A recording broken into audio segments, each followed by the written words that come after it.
Have you ever chosen to walk away? Not because you didn't love, but because you were afraid of being needed too much? Eliana, a nurse who always left before getting too close, thought this would be just another temporary job. Until one night, Milo whispered, "I can't sleep if you don't come."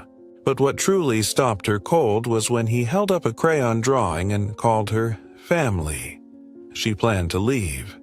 The father didn't ask her to stay, but the boy's quiet words forced them both to confront what they'd always avoided. Were they really ready to lose each other, or just waiting for someone brave enough to stay? And the story begins with a fever at 3 a.m. Evening, Langston Estate. A light rain. Eliana set her bag down on the chair in the foyer, her hand still resting on the doorknob. She didn't take off her coat, didn't say a word to the butler beyond a faint nod. Part of her was hoping this was just a misunderstanding, a child's weariness after too much play, but another part already knew it wasn't that simple. Her shift had ended less than 2 hours ago, but her eyes were bloodshot, and her heartbeat had been erratic ever since she heard Milo was feeling unwell. 3 small words. They sounded harmless enough, but hit her chest like a blow she couldn't brace for. The staircase to the second floor felt longer than usual. Under the soft ceiling lights, the old paintings lining the hallway watched her in silence, almost coldly, as if holding their breath with every step she took. The door opened.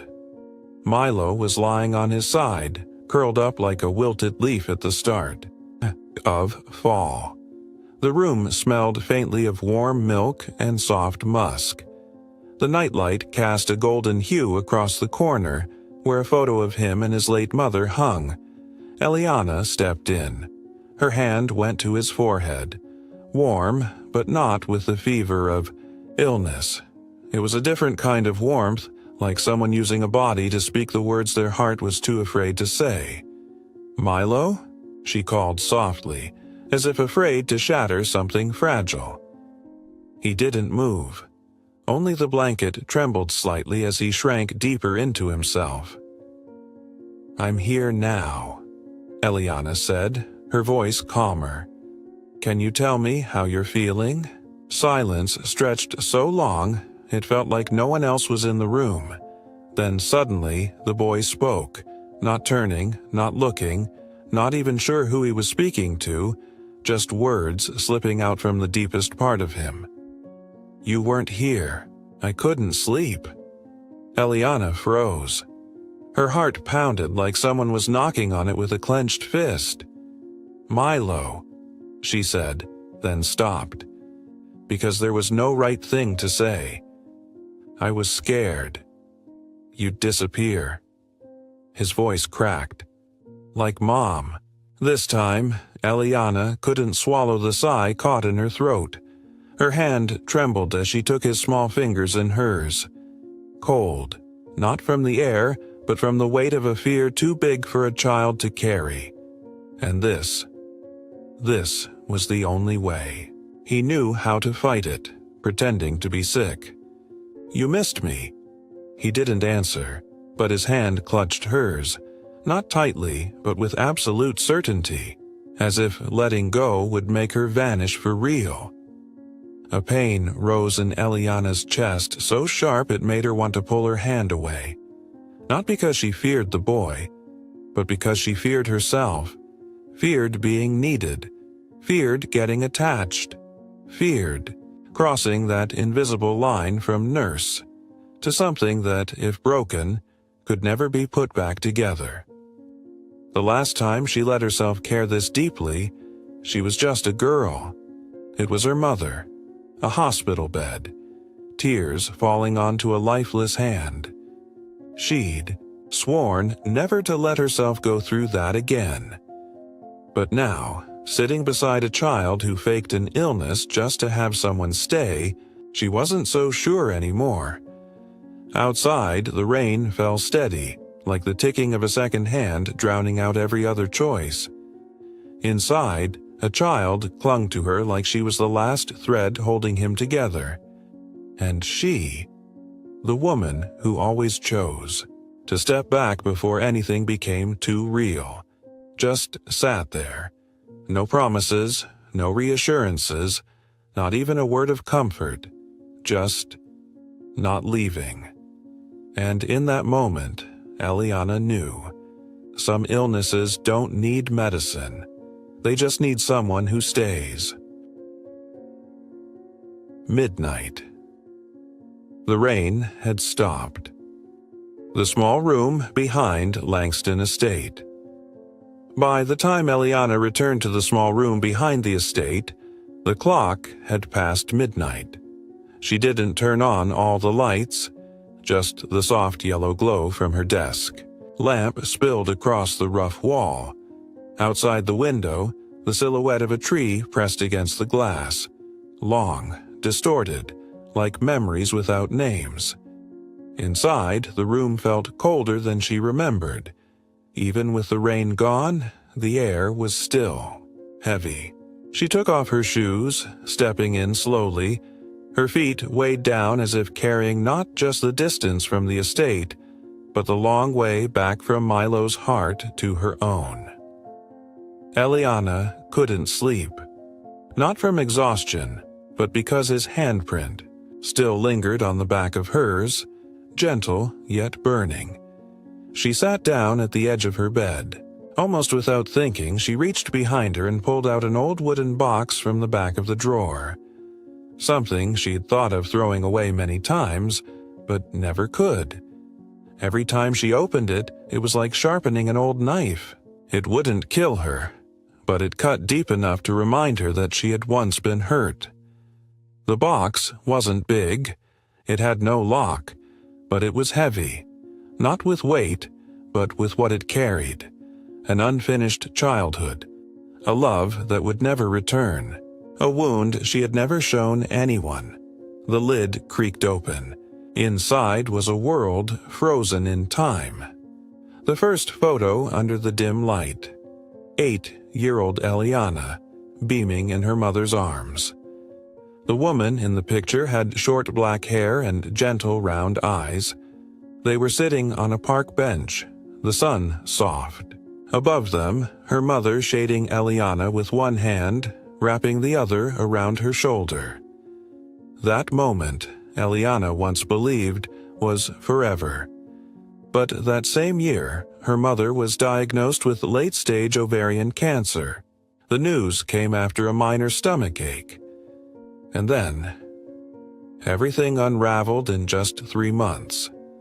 The illness didn't take her mother all at once. It took her piece by piece. Her eyes, her smile, her voice. Eliana had watched the woman who loved. Her most fade away day by day, like a watercolor left out in the rain. She still remembered the night her mother passed. The hospital bed, the steady beep of a heart monitor, the broken rhythm of her breath. Her mother turned away when Eliana entered, as if afraid her daughter might see that final, fragile version of her. "Don't stay too long with anything, Eliana," she said without meeting her eyes. "The closer you get, the more it hurts when it's gone. I don't want you to hurt the way I did." Back then, Eliana didn't understand. But now, she understood in a way that hollowed her out. Since that day, she'd taught herself to leave, before getting attached. Friendships, love, jobs, everything came with an expiration date. She left before anything could become too important. Before anyone could need her enough that her absence would cause pain, because she knew what that felt like. She had been the one left behind. And she had promised, never again. But then came Milo, not as a patient, but as a fragment of memory. She'd buried deep, now revived in a different form, small, alone, yet looking at her with eyes that silently begged, "Please don't go." Eliana ran her fingers over the photograph. Her hand trembled. "I can't let myself get soft," she whispered. "Attachment is a luxury." But in the stillness of the night, the words sounded weaker than ever. She closed the box, but this time she didn't put it back in the drawer. The box stayed on the desk, under the light. For the first time in a long time, she let the past have a place, and she knew then, if she chose to stay, her heart would no longer keep its safe distance. She didn't cry. But something inside her broke. No sound, no tears, just something that wouldn't heal again. Langston Estates' living room. Late afternoon, the last light of day filtered through sheer curtains, casting soft shadows across the pale gray rug. The afternoon passed quietly, as if nothing from the night before had ever happened. But Eliana knew that the moment she didn't return the old box to its drawer, something had shifted, at least inside her. She was still here, still working, still smiling. Yet every gesture, every glance toward Milo had grown softer, less guarded. Milo, too. He had his own way of reading people, not through words, but through the silences between them. Since morning, he had been brighter, clinging to Eliana more than usual, as if something had settled in his small heart overnight. She won't leave, at least not yet. The living room was bathed in warm, golden light. Milo sat cross-legged on the floor, surrounded by paper, watercolors, and streaks of red, blue, and purple staining his sleeves. Eliana sat nearby, a cup of herbal tea in her hands, eyes fixed on him as he painted.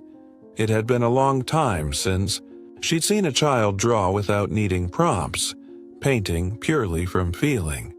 "Guess who this is?"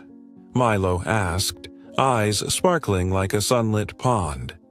He held up the paper, still wet with watercolor, glistening slightly under the light. The picture showed 3 simple figures but unmistakable. A tall man, a smiling boy, and a woman in the middle. Her hair loose, holding both of their hands. Milo pointed to each one. "Dad, me, and Miss Eliana." Eliana froze. Her fingers tightened slightly around the cup. Her heart didn't race, but it sank. A quiet collision no one could ever prepare for. "This is my family," Milo beamed. "I use the best colors because this one's the most real." Eliana looked at the painting, then at Milo. The 8-year-old didn't know adult rules, titles, or roles. He only knew who his heart saw as family. But a deep voice came from behind. "That's a beautiful drawing." Jasper. He had just stepped in, standing at the doorway, just beyond the reach of sunlight. He didn't smile, didn't come closer, just looked at the picture in his son's hand, for a long while. Eliana turned instinctively. Her breath slowed as if her body braced for something it already sensed wouldn't be easy. Jasper finally spoke. His voice was calm, but his eyes avoided both of them.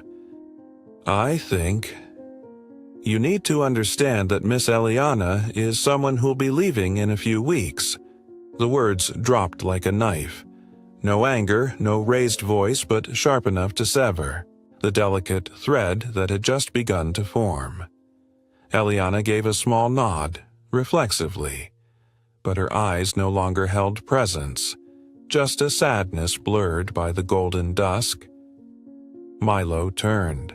He looked at his father, then at Eliana. "But I don't want her to go." No one responded. In the warm room, only the sound of watercolor dripping onto paper remained. Eliana slowly set her cup down.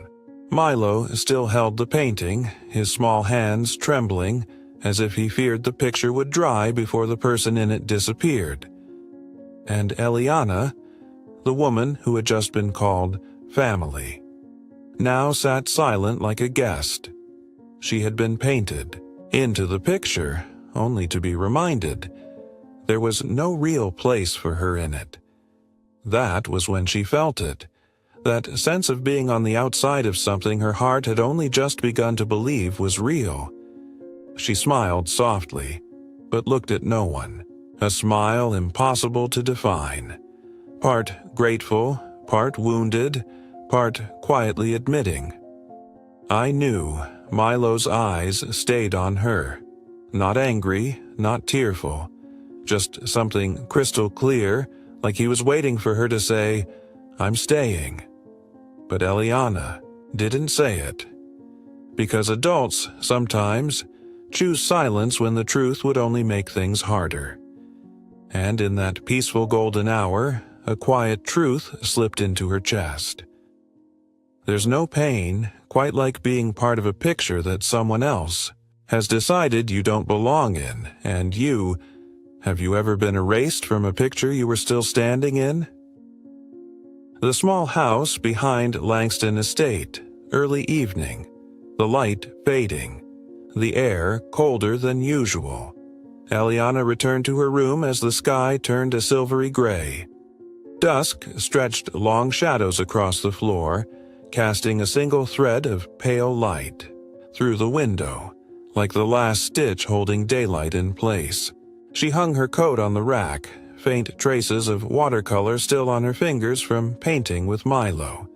The scent of paint lingered around her wrists, like a memory not yet dry. On her desk, the computer light blinked a cool blue.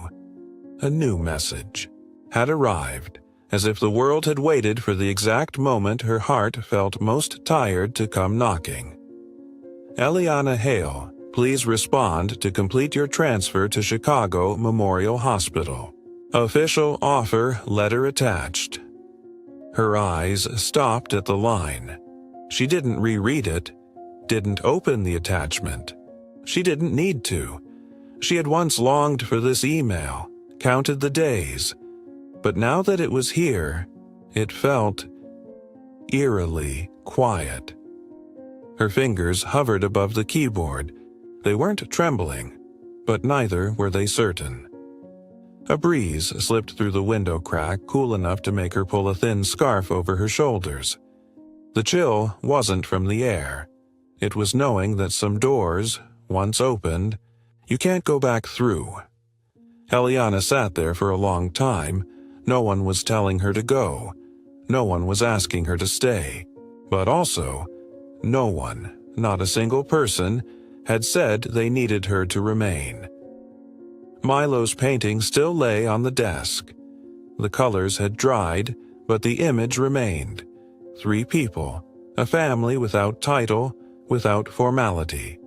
She was in the center, holding both their hands, but Jasper's words from earlier still echoed sharp in her mind, like a red underline. She's someone who'll be leaving in a few weeks. Eliana opened a new email draft. She typed the first line with the steady hand of someone who'd mastered the art of leaving quietly.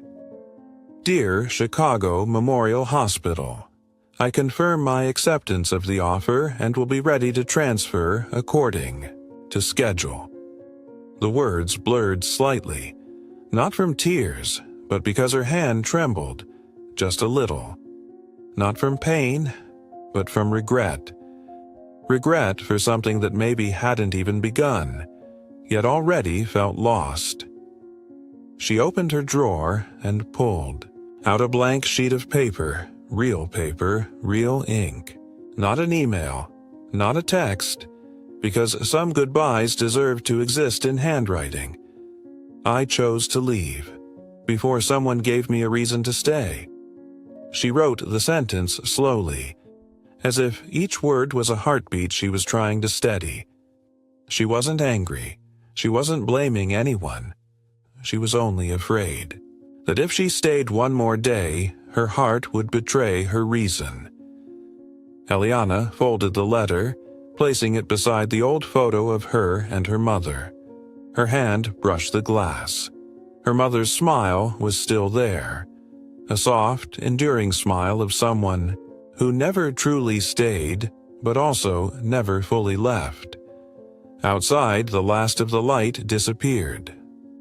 Night fell, and for the first time in a long time, Eliana wasn't sure if the step she was about to take was right or wrong.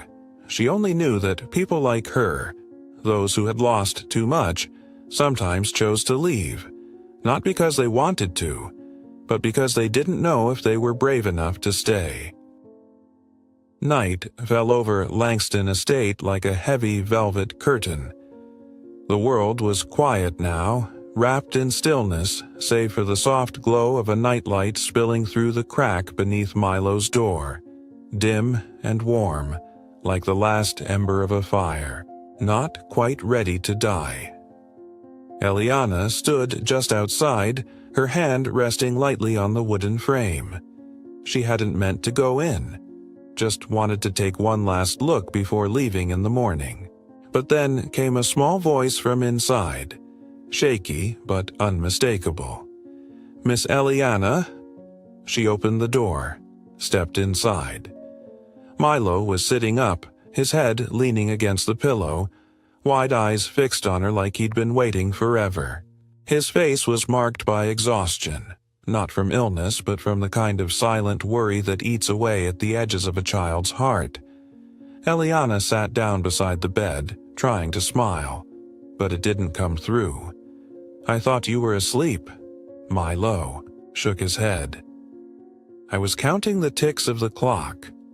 I thought, if I counted enough, you'd come back."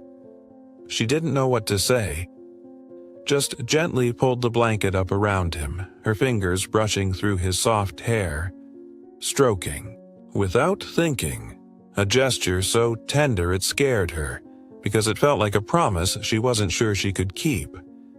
Then Milo suddenly leaned forward and wrapped his small arms around her, fast and tight, as if he already knew. By morning, she'd be gone. "If you leave, who's gonna be my family now?" Eliana froze. The question didn't come with blame, didn't carry anger, it was just a whisper. But it felt like someone had reached into her chest and placed her heart, trembling, into the hands of a child. She didn't answer.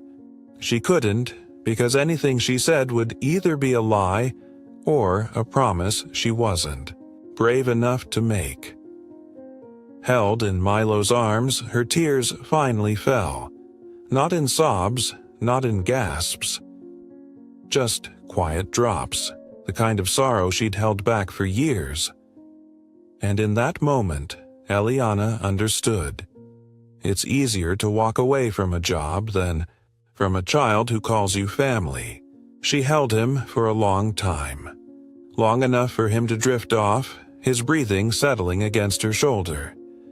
Even in sleep, he kept his hand wrapped around hers, like his body somehow knew something was about to be lost. She gently laid him back, down, tucked the blanket over him, and stood up. And that's when she saw Jasper. He stood just outside, visible through the narrow crack of the door. He didn't enter, didn't speak. But his eyes said everything. He had heard it all, and Eliana knew. He understood that somehow a child had spoken the words that should have come from him.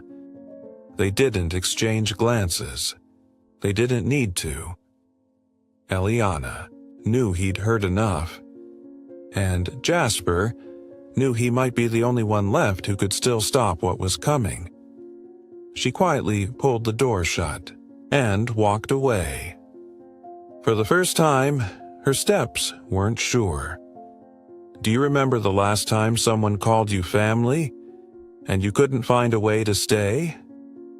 If you saw a piece of yourself in Eliana, stay with this story a little longer.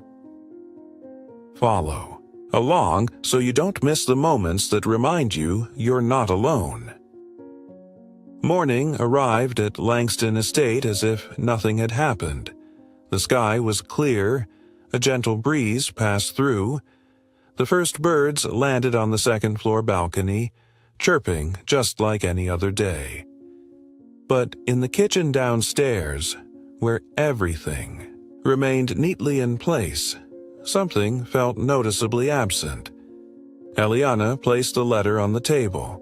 White paper, purple ink. The handwriting was tidy, measured, just like her.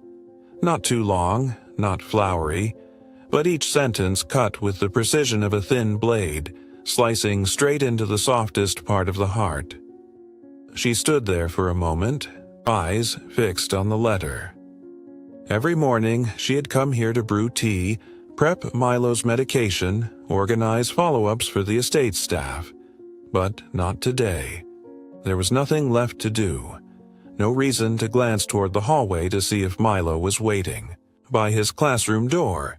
No more half-hearted reminders from Jasper to wear a jacket, uttered casually but always laced with concern. Because she had made her choice. Leave before she was given a reason to stay. She slung her backpack over her shoulder, took little with her, just a few changes of clothes, her nursing journal, and the old wooden box with the photo of her and her mother. The lightest of things. That carried the most weight. Her fingers paused at the door handle.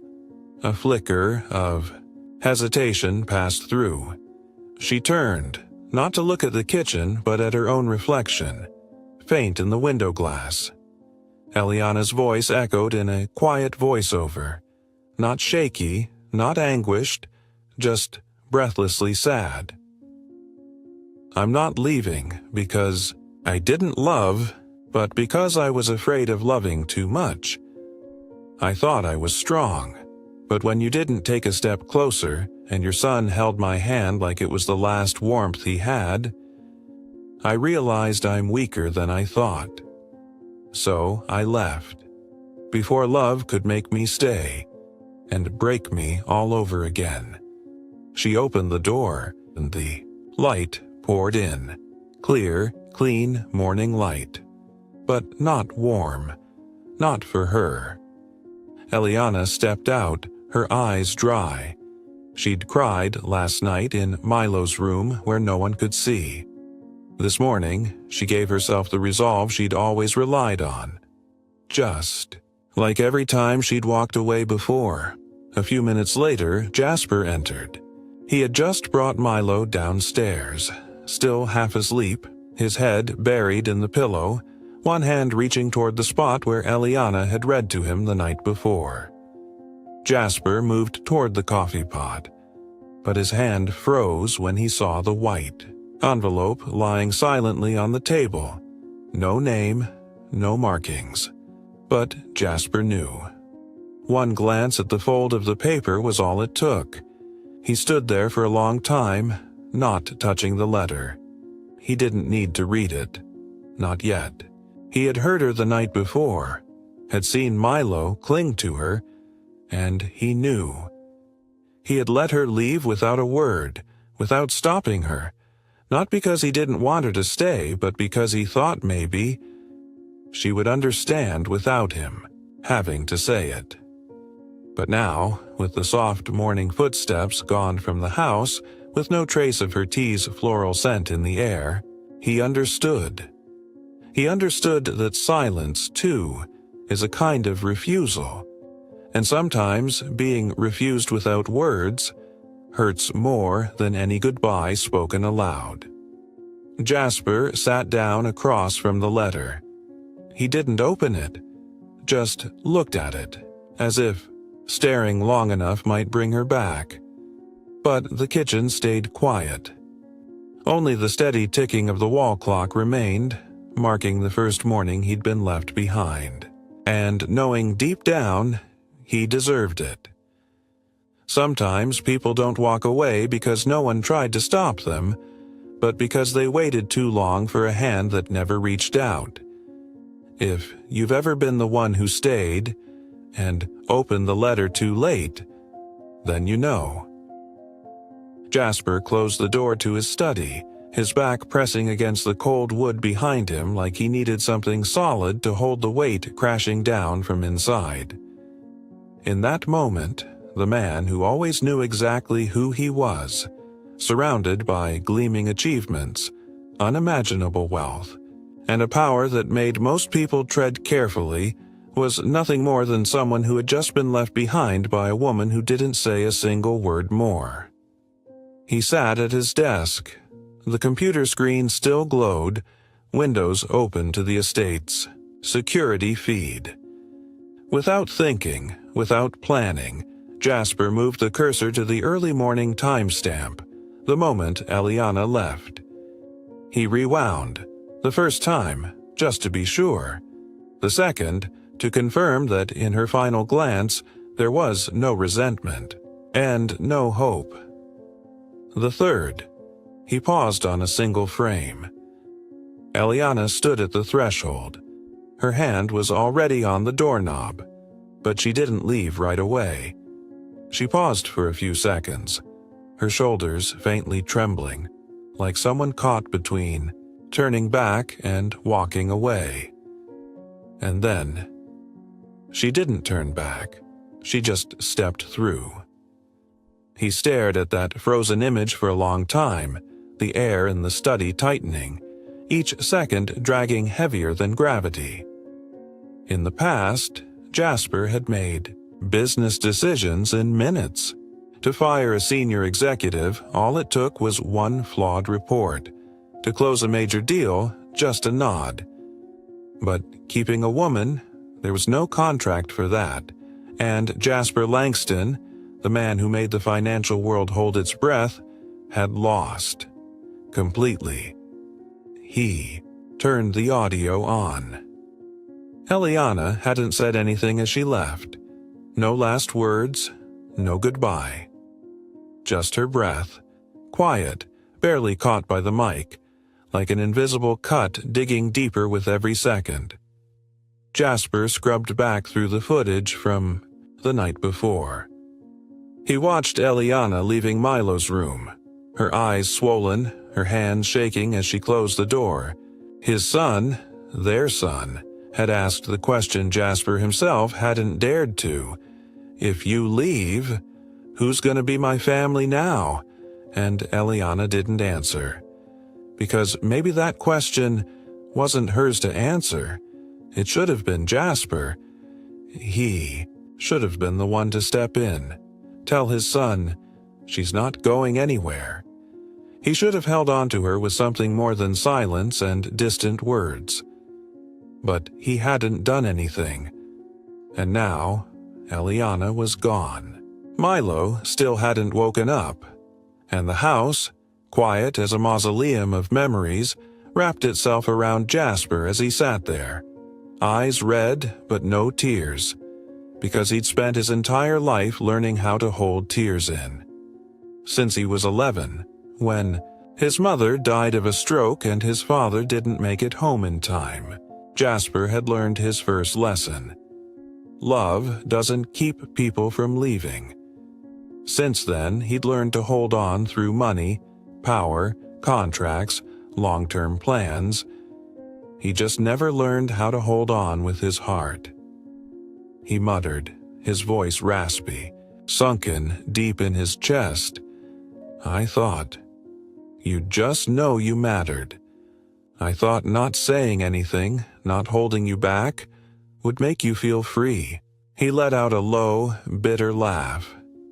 Empty. But you didn't need freedom. You just needed to know. You weren't being left behind. His hand gripped the arm of the chair. The wood was cold and rough, just like the ache in his chest. Not soft, not explosive. Just a slow, spreading fracture, tearing through the image of a man who thought he knew how to love. And for the first time, Jasper didn't think about what to do next to get her back. He just sat there, truly sat, with himself, with a guilt still unnamed, with a loneliness that had grown quietly through every year of becoming an adult, and was now demanding everything back. Outside the window, the wind rustled the trees. Shadows of leaves danced on the wall like flickering memories, some real, some just regret. And in the room that had once been the center of power, Jasper Langston was no longer the man in control. He was just a man who had lost the only person who might have taught him what it meant to be needed. The backyard of the Langston estate, late afternoon. A light breeze. The golden light of day's end spilled richly across the grass. Jasper didn't quite know how, but somehow his feet had carried him out of the study, down the long hallway, along the stone path, past the flower garden Eliana used to tend, as if he were being led, not by reason, but by an invisible thread pulled taut from the heart of someone who had left something unsaid behind. The wind rustled through the oak trees at the far end, each of the yard, the spot where Milo often hid when he didn't want anyone to see he was sad. And just as Jasper suspected, there he was. The boy sat curled on the long wooden bench, arms wrapped tightly around a familiar watercolor painting. The one the whole household knew, the one with 3 figures, father, child, and Miss Eliana. The paper was crumpled now, a tear on the upper corner, the colors slightly smudged, especially over Jasper's painted shirt, blurred from last night's tears. But Milo held it close, like he was clinging to a truth only he still wanted to believe in. Jasper approached, hesitant, unsure where or how to begin. He stood silently for a few seconds, then sat beside his son. Not too close, not too far, just enough that if Milo needed to lean on him, he wouldn't fall. "I don't know," Jasper began, his voice low and honest, "what to do when you're this sad." Milo didn't respond right away. He just stared at the painting, as if counting every brushstroke Eliana had filled in that day. After a while, he lifted it up and handed it to Jasper. Jasper took it with both hands, slowly, as if what the boy offered wasn't just paper, but a fragile part of his inner world, laid bare. The painting fluttered slightly in the breeze. Milo spoke, eyes still fixed ahead. "I used the prettiest color for Miss Eliana, but last night I painted over her in gray, 'cause I thought she was gone." Something sharp and silent pierced Jasper's chest, not because Eliana had left, but because his son was now learning to turn love into something temporary. The same way Jasper had done, with everything. "Gray's easy to paint over," Milo whispered, "but it's easy to wash away, too." Jasper's grip tightened on the painting.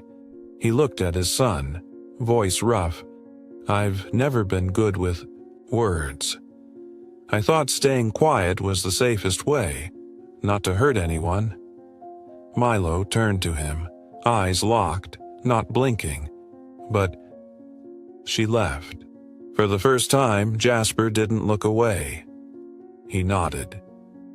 "I know, and I was wrong." He opened his arms, set the painting in his lap, and reached out, gently pulling Milo into a hug. Not rushed, not awkward, a real embrace. For the first time, not because he was supposed to, but because he needed to. Milo leaned into his father's shoulder. He didn't say anything else, just closed his eyes, resting in arms he'd never been sure were meant for comfort. A sparrow flew past, landing on a nearby branch. The breeze swept a dry leaf across the painting, resting on Jasper's knees. He looked down at the boy in his arms, holding him a little tighter, and for the first time, Jasper understood. Being a father isn't about protecting your child from sadness. It's about sitting with them in it, not leaving. Not because you have the right words, but because you're willing to stay. There, beneath the fading light of the day, a man stopped trying to be right and began learning how to love. Not perfectly, but truly. The backyard was quiet now, nothing but the wind and the darkening hues of dusk beneath the old trees. Jasper stayed where he was, holding Milo close, his son's warmth settling into a soft rhythm, like a steady breath finally returning to a child who'd found something safe again. But Jasper's heart hadn't settled. It wasn't okay. It wasn't still. In that moment, he realized he couldn't stay still any longer. Milo had given him part of his heart. The rest, Eliana had taken with her. And he didn't know if he was already too late to ask for it back. He bent down, pressed a kiss to his son's hair.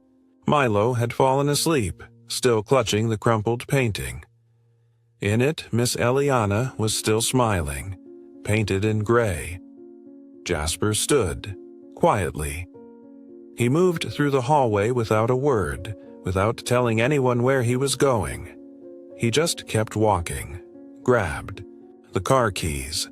Like if he paused for even a second, his heart would beg him to stop.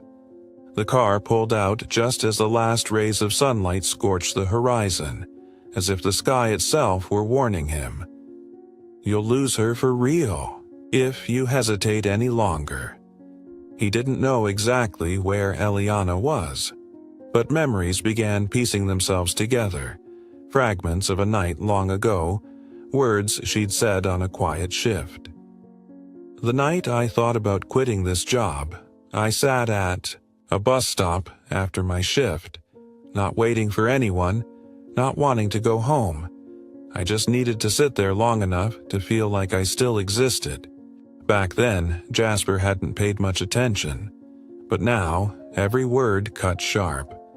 He drove through Chicago like a man unsure if he even had the right to search, but doing it anyway, as if every turn was another ache he hadn't named yet. All day, not a single message. Not a sign from Eliana. Just a letter, one he'd read enough to memorize. I'm not running away. I just chose to leave, before I no longer had the choice. The sentence, soft as cloth, tightened around his throat, like an invisible thread. He stopped by her old hospital. The front desk said she hadn't come in. Former colleagues just shook their heads. Jasper didn't get angry. He gripped the wheel instead, like if he didn't, he'd collapse right there. The wind picked up outside, the sun nearly gone. And then, a faint memory stirred. She'd once said, "Some nights after a late shift I wouldn't go home. I'd just sit at the bus stop by the hospital gate to feel like I still existed." He turned the wheel sharply. No second guessing. For the first time since she left, his heart moved without logic dragging it down. As the car turned onto the narrow street beside the hospital, the streetlights flickered to life. Each one blinked like an old scar, cutting through all the unsaid things, all the times he stood still when she stepped back. The car rolled to a stop just across from the old bus stop, only a few steps away. And he saw her, Eliana. Sitting there, back straight, gaze distant, like someone not sure what she was waiting for, but not quite ready to leave either. She looked the same. Cream coat, low ponytail, hands folded in her lap. But from that distance, Jasper could see it. She was tired. Tired of being strong. Tired of always being the one to leave first. Tired of never being held onto in the right way. He didn't open the door right away. Just sat there watching her, as if looking at a dream he'd let drift too far for too long. Then, like a man finally cracking the shell around himself, he stepped out. Each step was slow, steady. Not the kind of man storming in to win back the woman he loved, but the kind of man walking toward a fear, afraid he might have truly lost her. Eliana heard his footsteps, looked up. Their eyes met, neither spoke for the first 30 seconds. But time bent. The entire city faded behind them. All that remained were two people. One who'd stayed silent too long, and one who'd waited too much. Jasper sat beside her. No touch, no gesture. He knew, this time, no movement could fix what had never been. Held. His voice was low, soft, almost a confession. I have nothing to offer to make you stay. No promises, no perfect future, just one truth. For the first time in my life, I was scared to lose someone. And for the first time, I chose not to stay silent. Eliana's hands tightened in her lap. Her eyes shimmered, but no tears fell. Jasper continued, his voice faltering. I don't know if you want to stay, but if you're still sitting here, then maybe you're also waiting for someone to not let you go alone. Eliana didn't answer, but she didn't pull away, didn't stand, didn't retreat like all the times before. For the first time, she stayed, not as someone being asked to stay, but as someone who wanted to sit beside a man who was no longer silent. And in that gusty, fading afternoon, no one said, "Stay with me." But that quiet, unspoken presence, without demands, without possession, was the warmest kind of asking. After leaving the bus stop, where Jasper had sat beside her in silence, Eliana didn't return to the hotel, and she didn't go back to the old hospital. She took a cab to the train station, as if this next step was simply part of the original plan. Everything was still on schedule. Ticket booked in advance, a small, tidy suitcase, itinerary matching the confirmation email perfectly. But her steps were no longer certain. Eliana sat on a cold bench in the waiting hall. Strangers buzzed around her, everyone rushing, everyone with somewhere to be. She curled into herself, hugging a thin canvas tote like it might hold the last bit of warmth she'd carried from the place she'd just left. The train ticket rested in her palm. Not crumpled, but not crisp either, like her. Beside her, an elderly woman with silver hair was knitting. Quiet, steady. Her hands, dotted with age spots, moved with practiced grace. The scarf was nearly long enough to wrap around her neck, but she didn't stop. She knitted like she was measuring time in stitches. After a while, without looking up, the woman asked, "Where are you headed, dear?" Eliana blinked, pulled from her thoughts. "Chicago," she replied. "What for?" She hesitated. "Work. A new hospital." The woman nodded, as if understanding something larger than the words themselves. "Someone waiting for you there?" The question landed like a hand gently closing around her own, only to squeeze. Slowly. "No," Eliana whispered. Her eyes stayed forward, but her voice wavered. The knitting paused for a single heartbeat, then continued. "Then why'd you leave someone who's waiting here?" Eliana turned, for the first time looking closely at the woman beside her. Her face was kind, but her eyes, though dulled by age, still held a startling clarity, like someone who had known what it meant to be left and what it meant to leave, just to avoid breaking one more time. Eliana smiled. A soft, crooked smile, like a corner of a letter folded too fast. "I'm not even sure. If anyone's really waiting, The woman's needles clicked on. "Someone waited 10 years for me once," she said.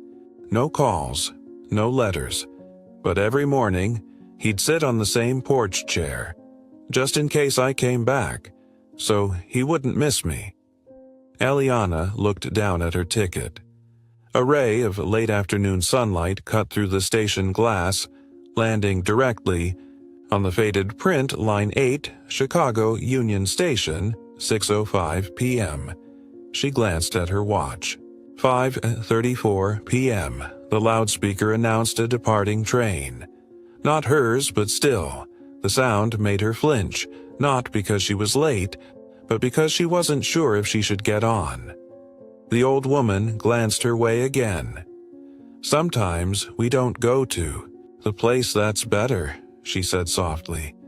"Just the one that hurts less."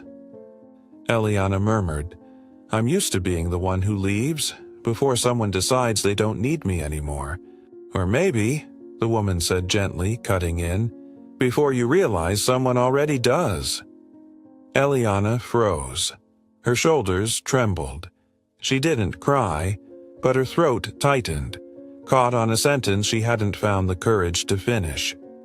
"Eliana." The woman's voice softened further. "You don't need someone to call you back. Just ask yourself, do you want to go back?" She didn't answer. She just looked toward the tracks. The train hadn't arrived, hadn't departed either, but her heart was already moving. She reached into her bag, pulled out the ticket again, looked at it, really looked, as if trying to find out, if I don't get on this train, is there still somewhere to return to? Sometimes healing isn't waiting in the next city. Sometimes it's found in the person who sits beside you when you're at your weakest and doesn't leave. And you, have you ever almost boarded a train just because you didn't think anyone was waiting for you at the station? The train ticket was still in Eliana's coat pocket, folded in half, the edge slightly damp from the sweat of her palm. She hadn't boarded the 6:05 train, not because someone had asked her to stay, but because the old woman's question still echoed in her head, tight and breathless. Then why leave someone who's waiting for you here? She hadn't answered then. But when the train doors closed and the engine pulled away from the station, she realized not answering was an answer too. Somehow, she found herself walking away from the station like someone drifting through their own thoughts. No taxi, no asking for directions. She just let her feet carry her, back to a place that had held small sacred pieces of Eliana no one else had ever touched. The narrow street leading to her old hospital hadn't changed. Trees still shed their summer leaves, the sidewalk still mottled with moss. And at the far end, the old bus stop still had that slightly curved wooden bench, its paint fading like the stretch of time she'd once spent sitting there after her shifts. She hadn't meant to return, but she did. She sat down. The sun was sinking fast now, casting golden streaks through her hair, pulling her shadow long across the cold pavement. One hand still held the folded ticket, but this time not like a decision. More like a release. The breeze blew gently, tugging at the hem of the white coat she'd thrown on without thinking. Part habit, part instinct, the part of her that still hadn't figured out how to be the one healed rather than the one who heals. Eliana sat there. No urgency, no clear sense of what she was waiting for, just, for the first time in years, not walking away the second she started to feel something. The road stretched ahead like a thread with no destination. The bus stop was empty. Just her, a softened ticket like a worn promise, and the silence, wide enough to finally hear her own heartbeat. Then, footsteps. Not hurried, but certain. She didn't have to look. Jasper. He'd arrived after her, not by trail but by instinct. As if, after everything unsaid between them, he still knew. If Eliana were hiding, she'd go where she once felt most seen. And if she were sitting still, maybe something was still unfinished. He didn't say anything at first, just stood there. A long moment. Eliana didn't turn her head. She was afraid that if she looked at him, every wall she'd built since morning would crack, like a glass barely holding its shape. But then he spoke. His voice, steady but exhausted, like a man who had walked a long road just to say a few honest words. I'm not here to convince you, not to explain, not to ask you not to go. Eliana lifted her gaze slightly, eyes still fixed ahead. He continued, I'm not asking why you left, because I know, and because I was the reason. A gust of wind swept past. Her white coat fluttered with her breathing, which had started to falter. Jasper stepped closer, sat beside her. Not too close, but not as far as before. Just close enough that if she faltered, she wouldn't feel alone. I don't know what you still feel. I just want you to know. If you're still sitting here, maybe you're still waiting for something. And if that something is a person, then I'm still here. Eliana lowered her head. Her hand slowly loosened. The ticket slipped from her palm, landing softly on the concrete. No sound, no thud, but enough for Jasper to see. She wasn't clinging to that choice anymore. They said nothing more.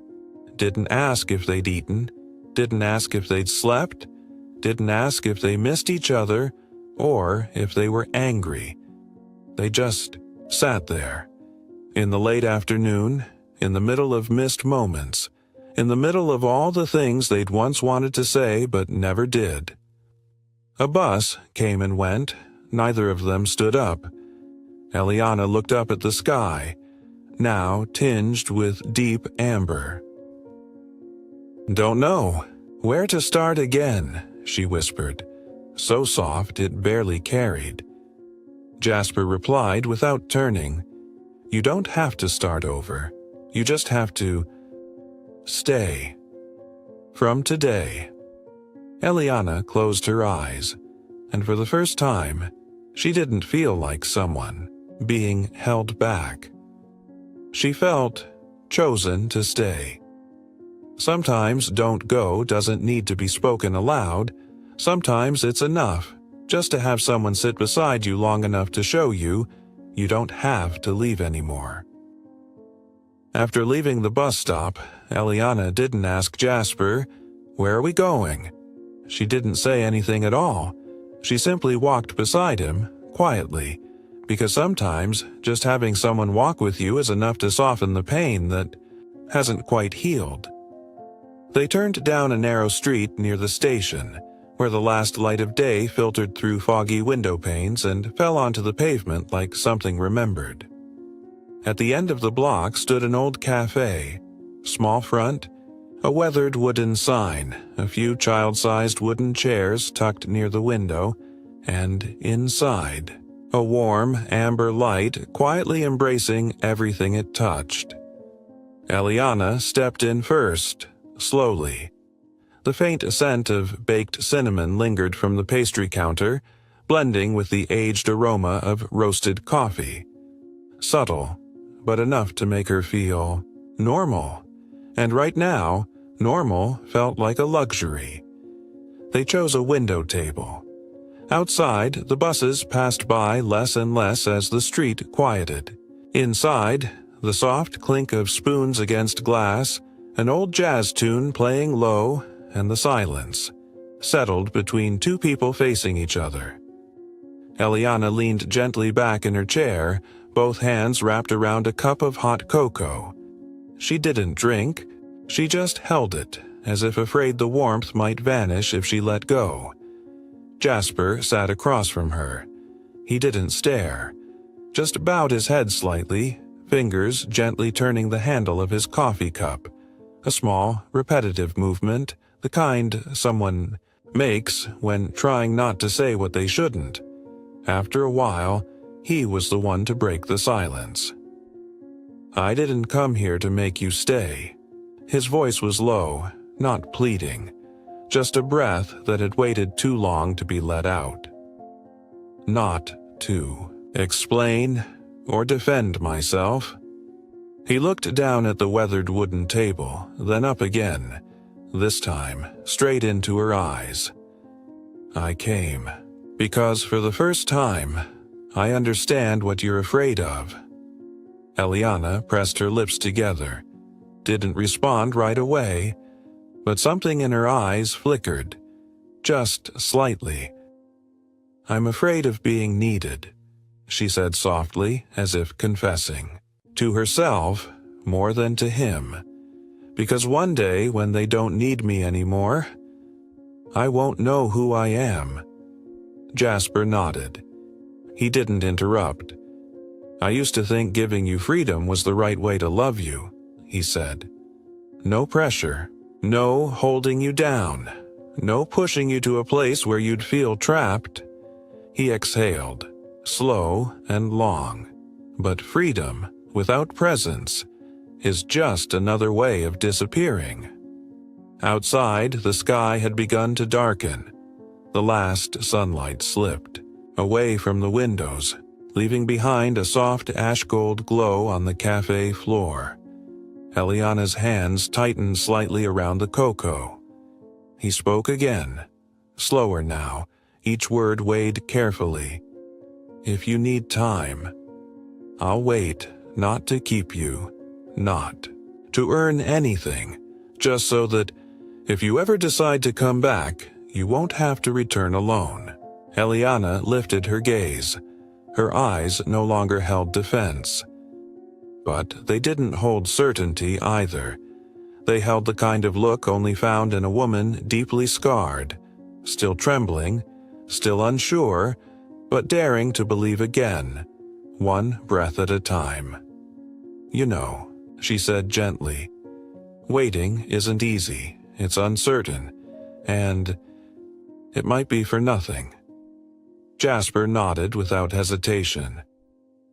"I don't need certainty. I just need you to know I'll be right here in the one place you can still find me, even if you never call." Eliana didn't reply, but for the first time in days, she lifted the cup and took a small sip.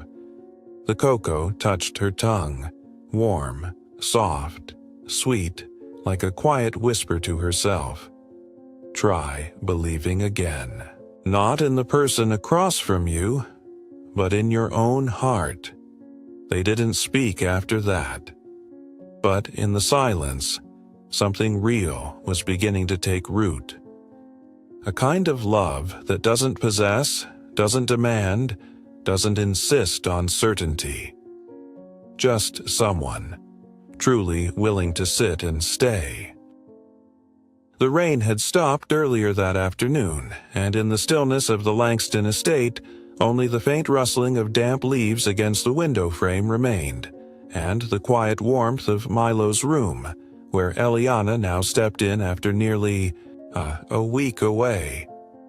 She didn't knock, just stood at the threshold for a moment. From there she saw the small shape of the boy, hunched over his drawing table, the soft amber light falling on his hair.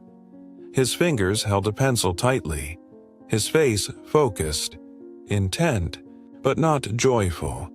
On the desk was a familiar picture, 3 figures drawn with the uneven, earnest lines of a 6-year-old. Wobbly, imperfect, but real. One was Jasper, tall in a black suit. One was Milo, tousled hair and a bright grin. And beside them, Eliana. Only, her figure hadn't been colored in. Eliana walked closer, She sat beside him without saying a word. They stayed like that, wrapped in the hush of the room, listening to the wind slipping through the window frame, breathing in the faint metallic scent of watercolor paints. Milo didn't look up, but he knew she was there. He set the pencil down, then pointed with his small finger to her figure in the drawing. "You're still just pencil," he said quietly. It wasn't a question. It was a statement.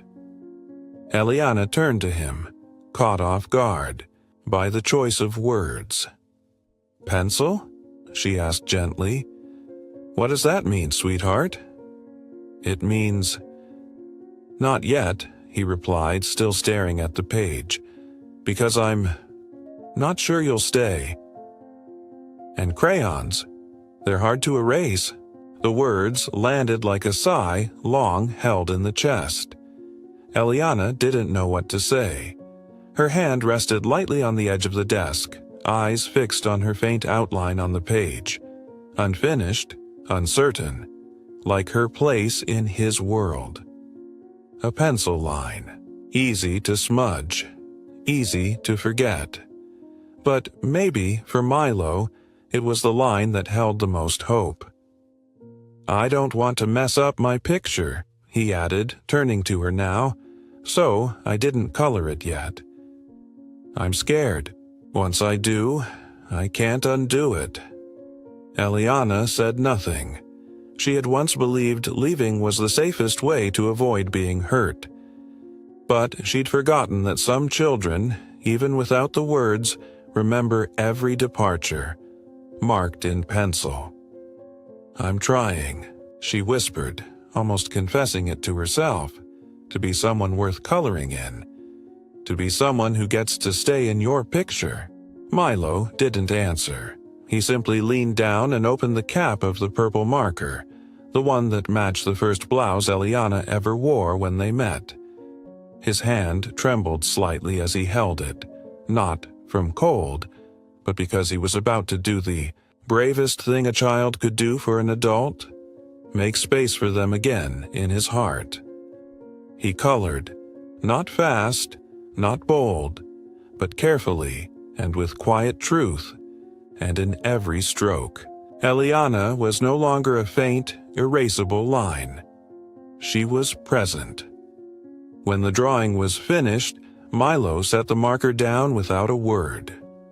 He turned to her, and without hesitation, crawled into her lap, resting his head on her chest just like he used to. Eliana wrapped her arms around him, for the first time without hesitation, without fear of being needed.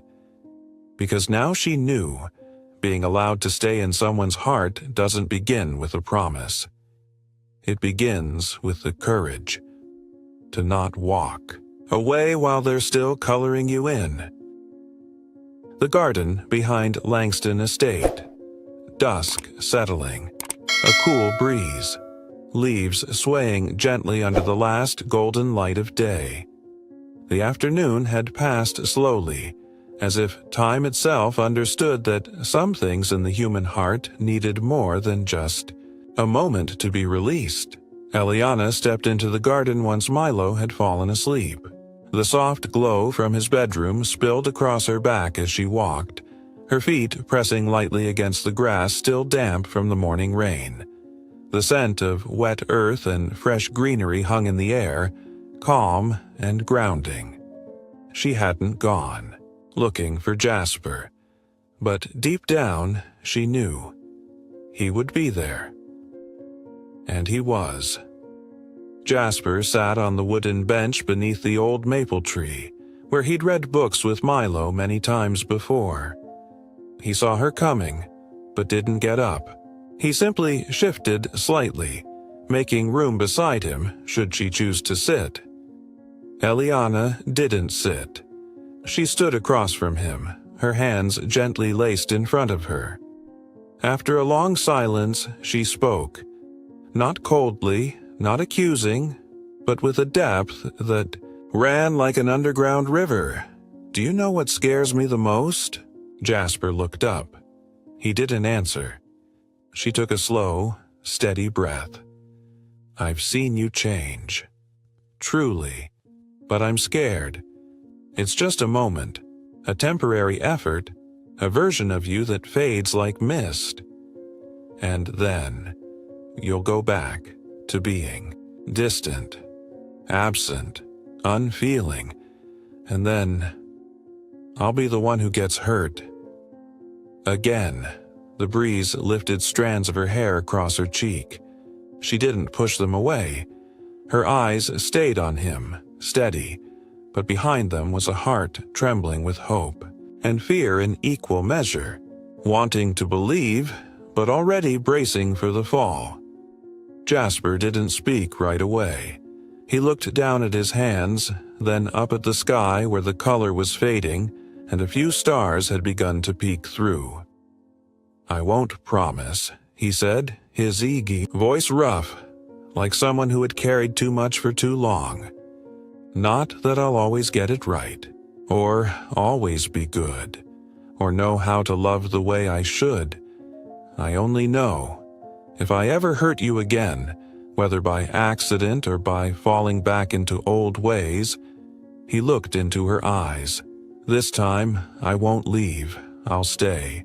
I won't run, I won't turn away, and I won't let you face it alone." Eliana pressed her lips together.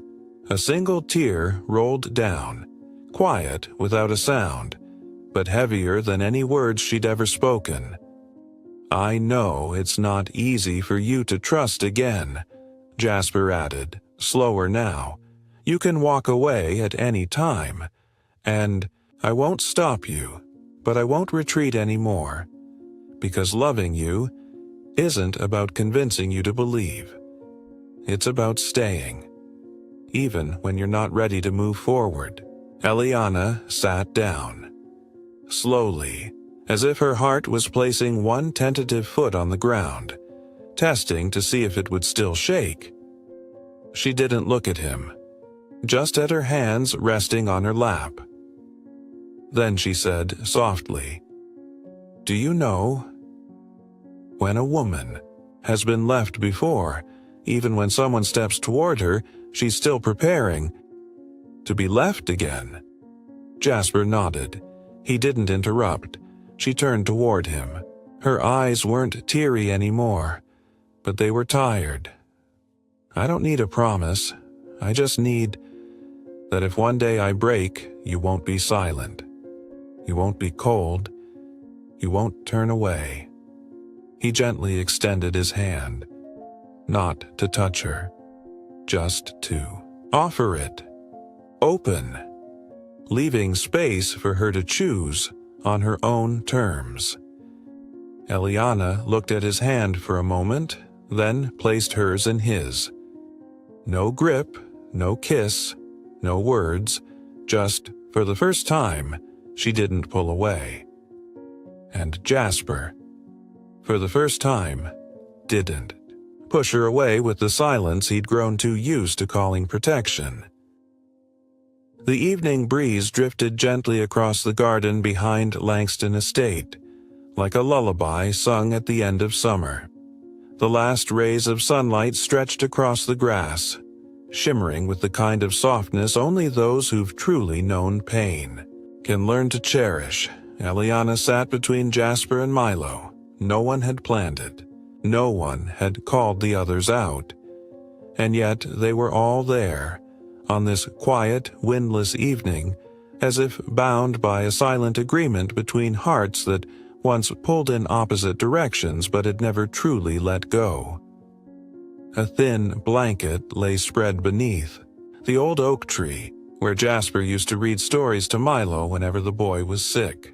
Eliana didn't sit close to Jasper, nor did she place a hand on Milo's shoulder. She simply sat, like someone testing what it might feel like to belong. Jasper glanced at her. He didn't speak, but that look, steady, warm, and deep, was the very thing that had once frightened her, because it was real. And the real things are always the scariest when you've been hurt before. Milo played with a fallen flower, humming a quiet tune to himself, as if trying not to hope too much. But Eliana knew he was hoping, and maybe he'd been waiting longer than she ever realized.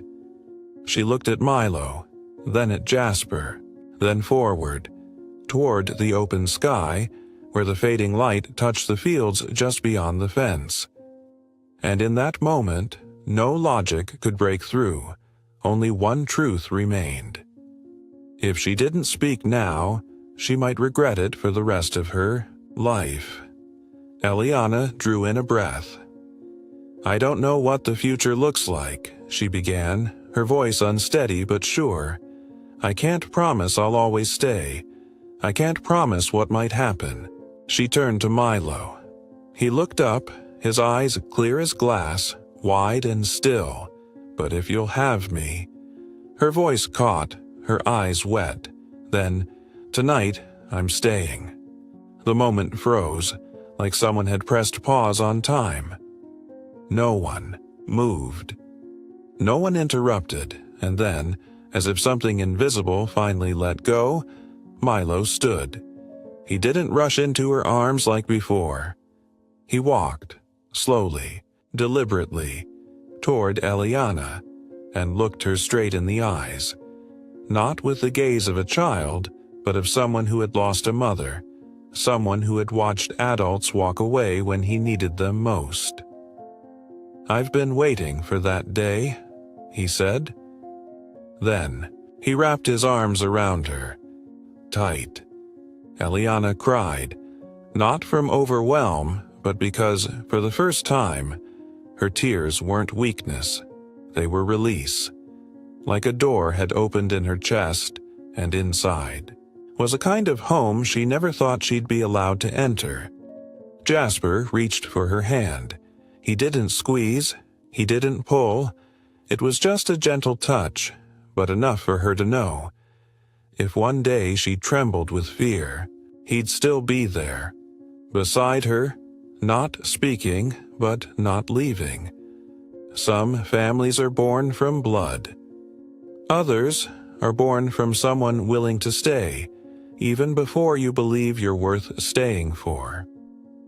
If this moment made you want to sit a little longer, follow along for part 3, where healing is no longer a dream, but something that begins in evenings like this. And with you. Subscribe, Healing Story, Soft Fiction. Since that sunset evening, when Eliana whispered, "Tonight, I'm staying," and felt Milo's tiny arms wrap tightly around her, time had begun to soften, as if it, too, was learning how to go gently. No more quickened heartbeat every time. She looked toward the gates of the estate. No more tension in shared meals, in every measured glance exchanged with Jasper. She hadn't yet called this place home, hadn't moved all her things into the main bedroom, hadn't replied to the email from Chicago Memorial Hospital, but she no longer thought about leaving every day. And sometimes staying truly begins with the smallest things. So small, no one even notices. That morning, the sky was softly overcast, and a breeze carried the scent of fresh grass from the back garden through the slightly open window. Eliana woke earlier than usual, not because she couldn't sleep, but because she wanted to wake. To walk through the quiet house, to feel the peace settle into the wooden floorboards beneath her feet. She meant to head to Milo's room, to wake him like she always did. But when she reached the door, she stopped. The room was silent. Not the familiar kind of silence. No giggles. No children's songs. No little footsteps racing across the hardwood. She knocked gently, then pushed the door open. Milo was curled under the blanket. His cheeks were flushed, his eyelids heavy, his collar damp with sweat. His little hand reached into the air, searching for something, anything to hold on to. And then, like a sound, pulled from memory, his voice came, soft and fragile. Miss Eliana. Her heart sank. Not from panic, but from that familiar aching fear, the fear of seeing someone you love in pain, and not knowing if you're enough to protect them. "I'm here," she whispered, rushing to his bedside. "I'm right here." Her palm met his forehead. Burning. She didn't need a thermometer. He was really sick. The years of nursing rushed back like muscle memory. Cold compress, open the window, warm water, lymph node check, thermometer placement. But behind the practiced hands, her own were trembling. Because this wasn't just a patient. This was Milo. The child who once called her family. The one who feared she'd disappear, just like his mother. "Where does it hurt? Do you feel sick to your stomach? Is your head dizzy?" Her voice cracked through each question. Milo didn't answer. He only nestled into her chest, eyes closed, lips moving with words that, to anyone else, might have sounded simple. But to Eliana, sliced through every defense she'd built. Her whole life, "You're not leaving anymore, right?" She didn't answer at first. Her arms tightened around him, her eyes began to blur. "I'm not going anywhere," she whispered. "I'm here. I've already stayed, and I'm not leaving." A voice came from behind. "No one has to be alone anymore." Eliana turned. Jasper stood at the door, hair slightly tousled, wearing a dark t-shirt, his eyes gentle but watchful. He stepped into the room, not hurried, not loud, and sat on the edge of the bed. "Eliana," he said softly after a long pause, "when you rushed into his room this morning, I stood outside the door, and in that moment I saw you, truly, for the first time." She looked up. "You looked like someone who never belonged anywhere else but here." Eliana gave a faint smile, uncertain if it was from relief or from finally admitting to herself what she'd denied for too long. "I used to think," she said slowly, "that if I loved someone too much, losing them would feel like I couldn't breathe.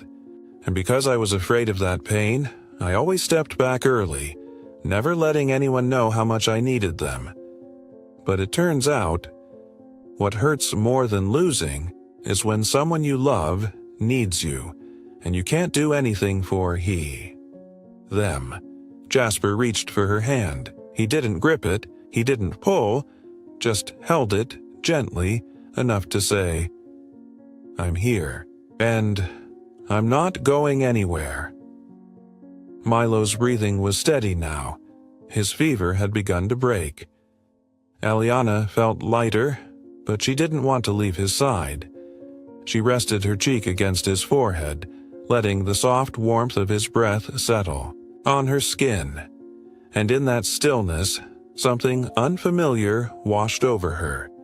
Not duty, not professional care, but a calm, anchoring kind of love. A peace she'd never allowed herself to feel. Then quietly, she turned to Jasper, her eyes glistening but steady.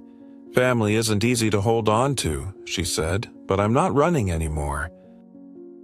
1 week after Milo fell ill, Eliana returned to her first shift at the town hospital. The rhythm of the job hadn't changed. The ER still overflowed by late afternoon. The loudspeaker still called out, "Nurse 3B," like clockwork, and the little cafe next to the morgue remained the only place selling pastries after 5 p.m. But something had changed. Eliana no longer checked the clock every hour, counting down until the end of her shift. She no longer packed her bag like someone just passing through, and when the day ended, she didn't call a taxi back to a rented room near the nurses' quarters. She went home, a place she hadn't yet called by name, but her heart had already learned the way back. That evening, after 9 long hours, Eliana was just removing her scrub cap when someone lightly touched her elbow. It was Maya, a young nurse who'd joined the hospital 3 months ago. She had a mischievous glint in her eyes, but spoke like someone who noticed more than she let on. "Hey, Eliana," Maya said in a low tone, glancing toward the waiting area just beyond the glass. "That man out there. Is that Jasper Langston? Like the Jasper Langston?" Eliana froze for a second, the scrub cap still in her hands, not yet folded. Maya continued, her voice casual, like idle chatter on a slow shift. "I mean, not gossiping or anything, but rumor is he never keeps anyone around for more than 6 months. Dates for a bit, and then gone." She gave a shrug. "Just saying. Guys like that, someone like you getting involved, might be risky." Eliana pressed her lips together, not meeting Maya's eyes. She glanced toward the window. Jasper was standing outside, hands in his pockets, head tilted down toward his phone like he was passing the time. But Eliana knew. He never really looked at the screen when he was waiting for her. He was just waiting. Quiet, no knocking, no rushing, no demands. Maya tilted her head, clearly waiting for a response. Eliana gave a small nod. "Yeah, that's him. And you're sure?" Maya squinted. "I mean, people don't change that easily." Eliana turned toward her. Her gaze wasn't angry or defensive, just the soft weariness of someone who's lived enough hurt to not react too quickly to what others say. "No one's ever really sure who'll stay forever," she replied, her voice gentle, like she was talking about the weather. "I'm not sure either." She paused, then looked back at the door. "But today, he's standing there. For me. And I still have enough faith to walk out." Eliana didn't wait for a reply. She walked, unhurried, toward the exit. Each step calm, but deliberate.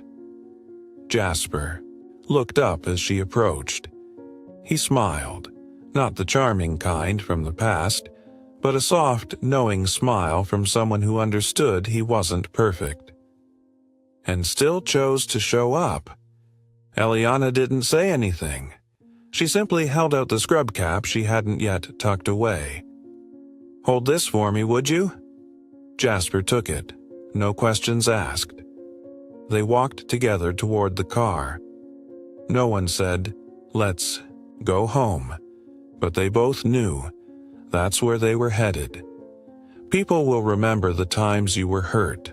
They'll remind you of who someone used to be. But only you can know that today someone is standing there and still trying. The party ended later than Eliana had expected. Soft jazz still drifted from the second-floor conference room, mingling with the clink of glassware and the polite murmur of conversation. She stood by the window for a long while, watching the golden light dance across the polished wooden floor, then quietly slipped away from the half-finished conversations. No one noticed. She made her way to the back of the building, where a small wooden bridge led out to the lake, a spot once popular with staff during lunch breaks, now swallowed by the stillness of an October night. No footsteps followed, only the wind brushing over the water, gently rustling the reeds at the shore. Eliana stood on the bridge, both hands resting lightly on the railing. She stared down at the lake, where the pale crescent moon shimmered on the surface. The water was calm, but she was not. All this time, through every quiet gesture, every shared silence, every gentle act of care from Jasper and Milo, something had begun to take root in her, a longing for peace. One she had never dared to reach for because she knew. Some things are so beautiful, it feels like staying might shatter them. Behind her, footsteps. Not rushed, not hesitant, but unmistakably familiar. And Eliana didn't need to turn to know who it was. Jasper stopped a few steps behind her. He didn't call her name, didn't move closer. He simply stood there, understanding that this time, even one unnecessary word might break the moment. "Eliana," he said, voice low and steady, like a ripple across still water. "I didn't come to stop you. I didn't come to explain." She didn't turn around, just kept her eyes fixed on the distant lights of the town skyline. "You can always leave," he continued, "and if you do, I won't stop you." No response. "But if this time you choose to stay, don't stay for Milo. Don't stay for me. Don't stay out of duty or guilt or kindness. Stay because you want to." Eliana's hands tightened around the railing. The wood was cool beneath her fingers, but her heart was stirring like a storm. She turned to face him, the lamplight casting soft shadows across her face, eyes tired but unyielding, lashes curled higher, gaze deeper. "So you're not going to fight." For me, it wasn't anger, it wasn't a challenge, just a need for clarity. Jasper shook his head, eyes unwavering. "No," he said, "I won't fight, but I'll wait, if you ever choose to come back." A breeze swept through, tossing Eliana's hair across her cheek.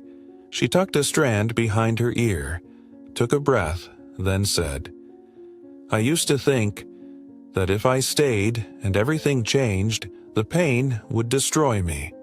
That I'd be the one left behind. Again."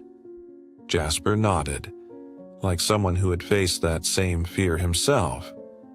"But," she continued, voice quieter now, "if everyone's afraid, maybe no one would ever love anyone again." Silence settled between them like a mist. Eliana stepped back, but didn't walk away. She turned her face back toward the lake and sighed. "I don't know what I'll choose yet, but if I come back, I want it to be because I want to.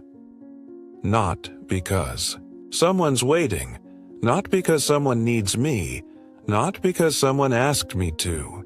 Jasper didn't move, didn't say a word, just stood there, his face soft under the quiet glow of the night. Eliana stepped off the bridge, walking past him, their shoulders barely brushed, light enough to feel like they hadn't touched at all. But as she passed, she tilted her head slightly, speaking without looking back. "Don't stand here forever, but if I turn around, let me see you're still there." Jasper didn't answer. He simply nodded, accepting both the possibility of her leaving and the hope of her return. The party had long since ended. Whatever light and laughter had lingered had retreated behind the tightly closed doors of the first floor. The Langston estate was wrapped in a strange kind of stillness.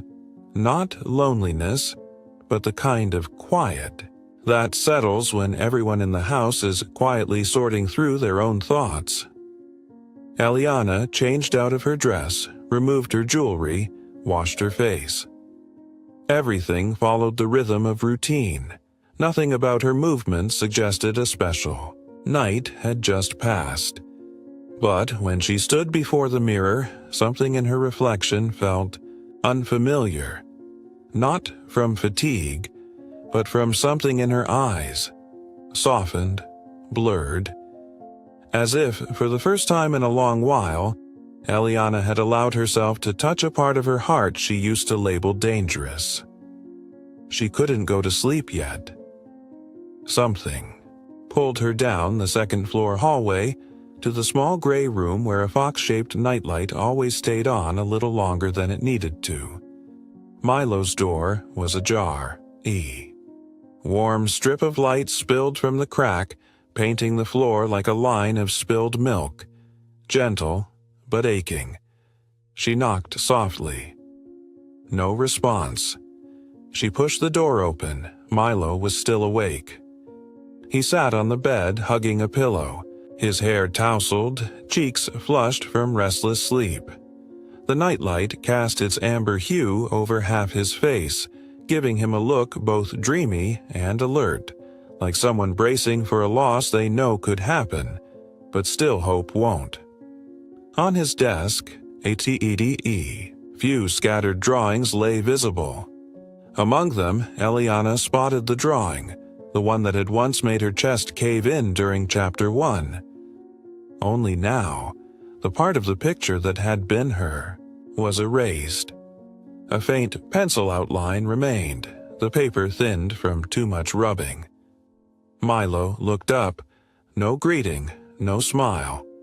He asked in a steady voice like he'd rehearsed it 100 times in his head. If one day you leave again, do I have to draw a new family? The question fell like a feather, light enough to seem weightless but sharp enough to tear open a quiet place in her heart. Eliana didn't respond right away. Her chest tightened. Not from the question itself, but from the way he looked at her when he asked. There was no anger, no doubt, no blame, just the need for an honest answer, and a quiet plea that, for once, an adult wouldn't swap the truth for hope. She sat down at the edge of his bed, placing her hand gently on his pillow. It was soft, warm, like the tenderness she'd been trying not to let slip away inside herself. She leaned in. She wrapped her arms around him. Not tightly, but close enough for her heart to feel the steady rhythm of a child still learning how to trust. "I don't want to lie to you," she whispered, "so I won't say I'll never leave." Milo closed. His eyes, a grown-up response, eerily like Eliana herself. "All I can say is, if the day ever comes when I have to go, you have every right to be sad. To be angry, I'll be sad too. Because I know, pain doesn't come from distance. It comes from having let someone in too close." Outside the door, footsteps paused. Not loud, but Eliana knew. Jasper. She kept going, her voice softer now.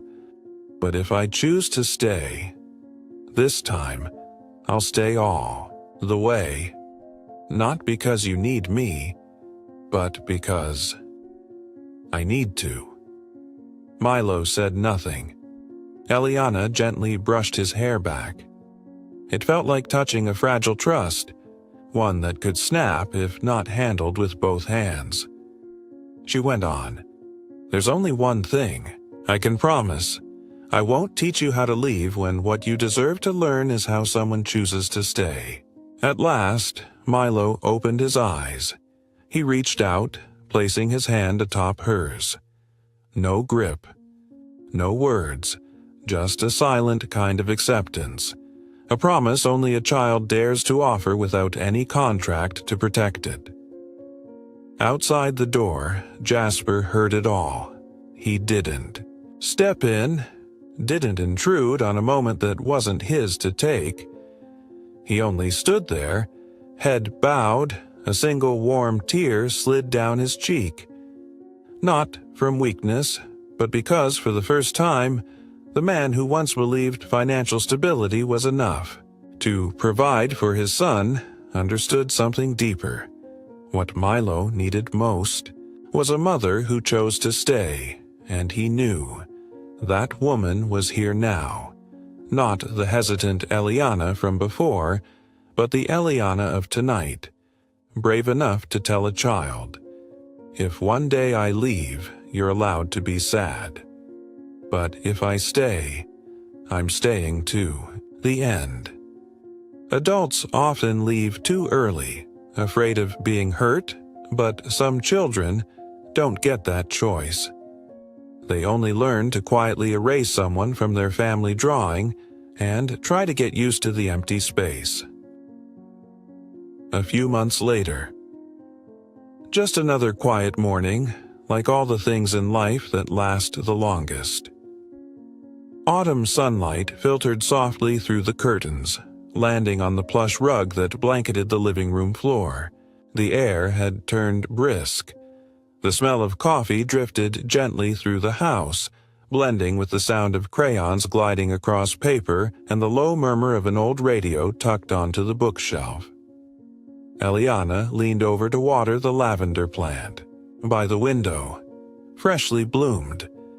Beside her, Milo was carefully coloring in an old drawing, still the same family picture he'd once drawn, but now layered with fresh color.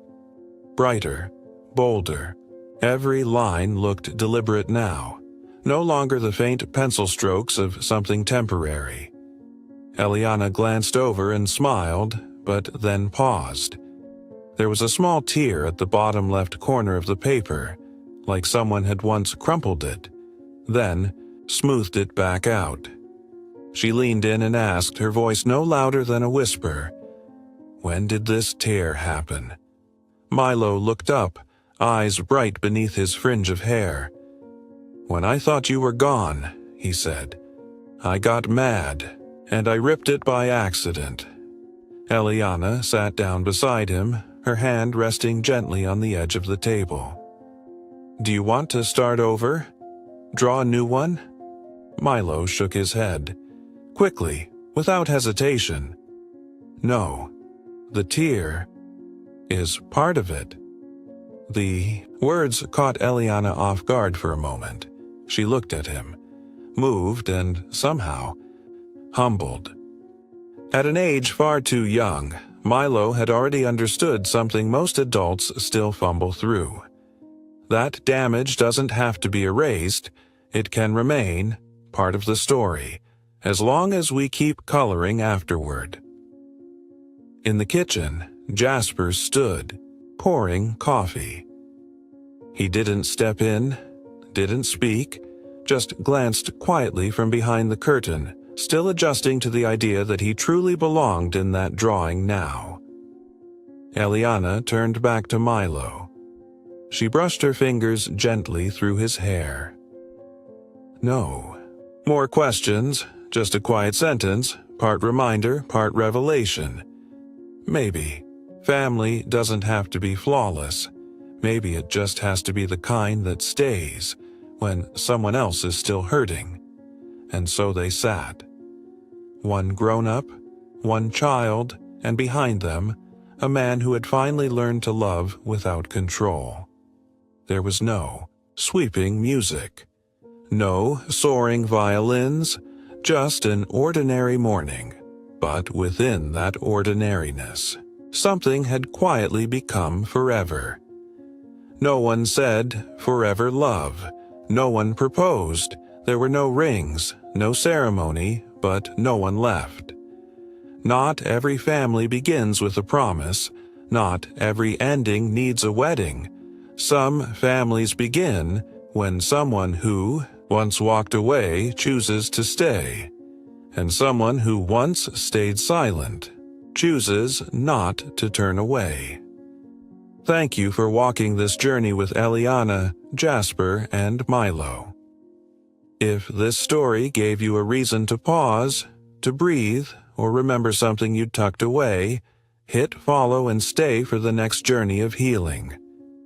Because sometimes all it takes is one sentence at the right time to feel like someone chose to stay.